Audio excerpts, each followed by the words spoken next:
മുതിർന്ന കോൺഗ്രസ് നേതാവ് മമ്പറം ദിവാകരന് ഗ്രാമപഞ്ചായത്തിലേക്കുള്ള 2ാം അംഗമാണ് ഇത്തവണത്തേത്.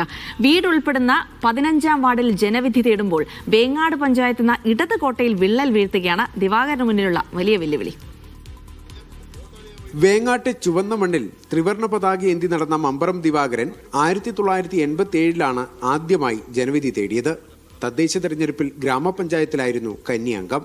എന്നാൽ ജനപ്രതിനിധിയാകാൻ യോഗമുണ്ടായത് 1995 ജില്ലാ പഞ്ചായത്ത് അംഗമായി ഇരിക്കൂറിൽ നിന്ന് ജയിച്ചു കയറിയ മമ്പറം 2 തവണ പിന്നീട് ധർമ്മടം നിയോജക മണ്ഡലത്തിലും സ്ഥാനാർത്ഥിയായി.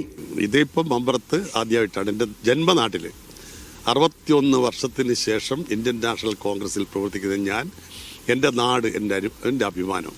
തലശ്ശേരി ഇന്ദിരാഗാന്ധി ആശുപത്രി തെരഞ്ഞെടുപ്പുമായി ബന്ധപ്പെട്ട് കോൺഗ്രസുമായി ഇടഞ്ഞ ദിവാകരനെ പാർട്ടിയിൽ നിന്ന് സസ്പെൻഡ് ചെയ്തിരുന്നു.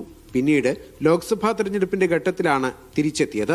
ഇത്തവണ പഞ്ചായത്തിൽ മത്സരിക്കാനുള്ള ആഗ്രഹം ദിവാകരൻ നേതൃത്വത്തെ അറിയിച്ചപ്പോൾ അനുമതി ലഭിക്കുകയായിരുന്നു. എനിക്ക് ആദ്യം മത്സരിക്കണം താല്പര്യമുണ്ടായിരുന്നു.